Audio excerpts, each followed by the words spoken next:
Hello guys, welcome back to my channel. কেমন আছো তোমরা সবাই? আশা করছি ভীষণ ভালো আছো।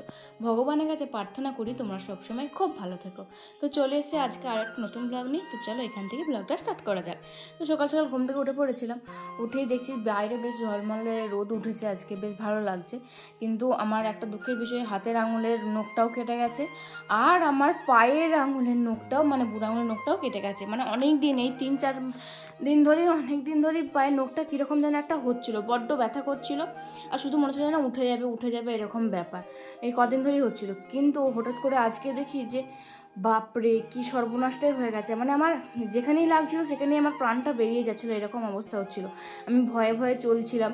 আমি যে মানে ডগটা কাটবো সেটাও হচ্ছিল না, মানে পুরোটাকেই কাটতে হবে এরকম অবস্থা হয়ে গেছিলো।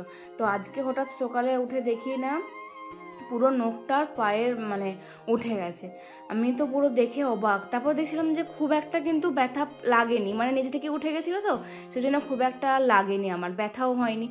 নিজেই হাত দিচ্ছিলাম পাটাতে, তো অতটা ব্যথা করছিল না। তো 2-3 দিন এখন বোরলিন লাগিয়েছি, মোটামুটি এখন ঠিকঠাক আছে। কিন্তু আমার পাটা মানে এত সুন্দর পাটা আমার পুরোপুরি শেষ হয়ে গেল। এটা এখন নখ বেরোবেও না, আর কীরকম একটা বিচ্ছিরি দেখতে হয়ে গেছে পুজোর আগেটাতেই, মানে বাজে হয়ে গেল, জানি না কি হবে। আর এটার উপরে নেল পালিশ পরলে কি ভালো মানে আদৌ আরও সেপটিক হয়ে যাবে না কি হয়ে যাবে বুঝতে পারছি না। মা বলছে না সেপটিক হবে না, ভালোই হয়ে যাবে, পরবি। তো দেখা যায় আমি এখনও পর্যন্ত পড়িনি, অনেক দিনই হয়ে গেল।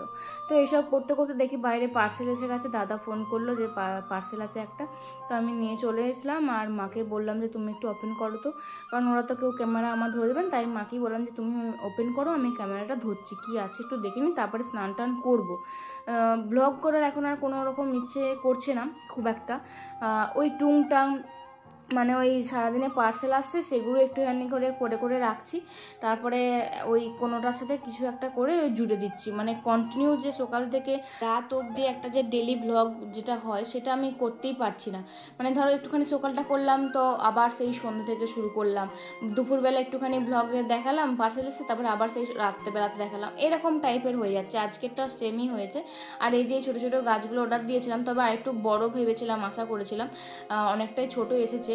সেজন্য মায়ের মুখটা এরকম হয়ে আছে যে অনেকটা বড় বড়, তো কারণ ওই যে জিনিসগুলোর মধ্যে রাখবো ঠিক করেছিলাম সেগুলোতে এগুলো একদমই মানাবে না, এগুলো জাস্ট এমনি নর্মালি মানাবে। তো যাই হোক, কিছু করার নেই, এটাই মেনে নিতে হবে। তো তারপরে আবারও মেজদি যেহেতু এসেছিলো একদিনের জন্য, তো ওর বাড়ির কিছু পার্সেল ছিল সেগুলো রিটার্ন হবে, তো আমাকে দিয়ে গেলো, বললো তুই রিটার্ন করে দিবি, আমি ওখান থেকে মানে ওই ওটিপি দিয়ে দেবো। ঠিক আছে। আর আমার নিজেরও পার্সেল এসেছিলো, আমিও একটা পার্সেল নেব, আর দিদির এগুলো রিটার্ন করব। আর আমার পার্সেলেতে কী কী আছে সেগুলো আমি সন্ধ্যাবেলাতে তোমার সাথে শেয়ার করব। তোমরা অনেকেই মাকে বলেছিলে না যে টিপ পরবে, ভালো লাগবে, তোমার মাকে হাতগুলো একদম ভালো লাগছে না, তোমার মায়ের হাতে পলা দেবে, ভালো লাগবে। তো সেই কারণেতেই মায়ের জন্য পলা অর্ডার করেছিলাম আর কি। সেটা ফেসবুক থেকে অর্ডার করেছিলাম, এমনি অনলাইন থেকে নয়। নাকি ফেসবুকেরটা আসেনি, আজকে অনলাইনেরটা হতে এসেছিলো। আমি করিনি, একটা মেজদি দিয়েছিল। আর অনলাইনেরটা মানে এমনি অ্যাপ থেকে যেগুলো মিশো থেকে সেগুলো হচ্ছে যে বড়দি দিয়েছিল। আর এমনি ফেসবুক থেকে যেটা সেটা মেজদি নিজে দিয়েছিল।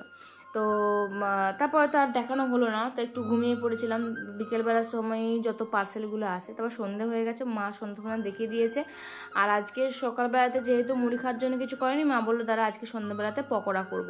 তো আমাদের পেঁয়াজ আর কুলের শাক দিয়ে, লঙ্কা রসুন টসুন দিয়ে, আদা টাদা দিয়ে মা একটু পকোড়া বানাচ্ছে, মানে বেসন। আর এই যে ফ্রিজের কভারটা এসেছিলো, এটা মা ফ্রিজের কভারটা এখন লাগিয়ে দিয়েছে। এটাও বড়দিদি অর্ডার করেছিল, বড়দিদি নিজেই টাকা দিয়ে কিনে দিয়েছে মাকে। বড়দি নিজেও কিনেছিল, মাকেও কিনে দিয়েছে। বেশ সুন্দর হয়েছে না, বেশ মানাচ্ছে। কিন্তু এমনি যখন দেখছিলাম তখন ভালো লাগছিল না, কিন্তু যখন মানে ফ্রিজেতে রাখার পরে বেশ ভালো লাগছে। এইদিকে এই যে পেঁয়াজি কুলের শাকের পকোড়া যাই বলো না কেন, আর এইদিকে আমি চা করে নিচ্ছি। তো চলো সেই ফাঁকে তোমাদেরকে ওই সেই গেটগুলো হচ্ছিলো না, নিচে যে স্কলারশিপ গেট আরে হচ্ছিলো, সেটা একটু দেখিয়ে দিই আসি। মোটামুটি পুরোটা মানে বসে গেছে। আর ওপরে আমাদের দোতলাতেও একটা গেট বসেছে, সেটা দেখানো হয়নি, সেটা তোমাদেরকে পরে দেখিয়ে দেবো একদিন। আপাতত এইটুকু। আর আমি এদিকে মুড়ি চা বেড়ে নিয়েছি, আর আমি আর মা যেহেতু খাই সেজন্য থালায় আর খাই না, একটা গামলার মধ্যেই নিই। গামলার মধ্যে আমরা পেঁয়াজ, লঙ্কা, আদা কুচি একটু নিয়ে নিই।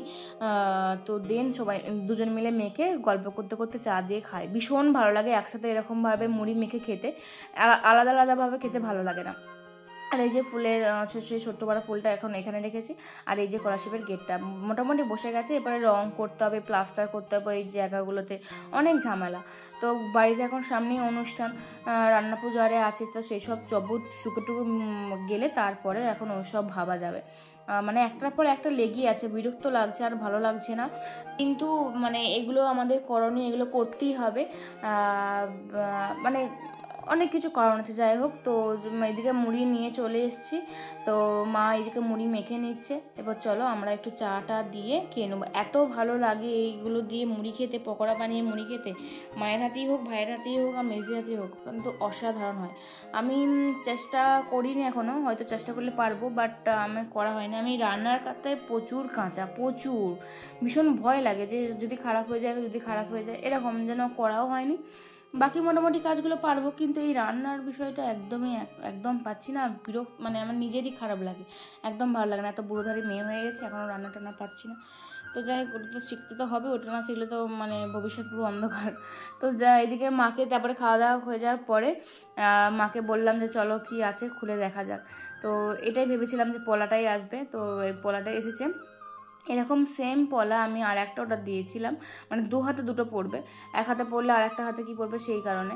তো এটা বেশ সুন্দর এসেছে, এত কম দামে এত সুন্দর একটা পলা পাবো সত্যি ভাবিনি, মানে ভীষণই সুন্দর এসেছে। ওই কত টাকা দাম নেবে এটা, মোটামুটি ওই আড়াইশো নয়, 270 এরকম সামথিং দাম নিয়েছে। তো বেশ সুন্দর হয়েছে। আর মা তো ওই যে ব্রেসলেটটা পরে আছে, ওটা স্টিল দিয়ে করেছে বোধহয়, ওটা নোয়া ছিল তো স্টিল দিয়ে এখন করে দিয়েছে। আর এই যে পোলাটা পরেছে মায়ের তো খুবই পছন্দ হয়েছে।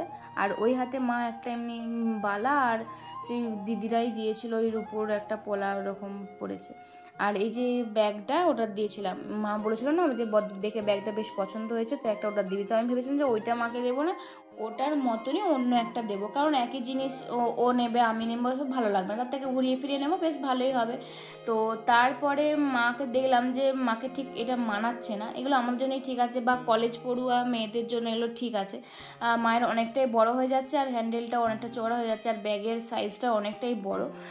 এটা ছোট করা খুব একটা যাচ্ছিল অল্প করে যাচ্ছিল, বাট ভালো লাগছিল না। তাই মা বললো যে এটা আমি আর নেবো না, তুই আমার জন্য ওই আগেরটাই অর্ডার দিবি। আর ভাইয়ের একটা ওই 2.5 প্যাচে আংটি কথা দেওয়া ছিল, সেটা নিয়ে এসছে।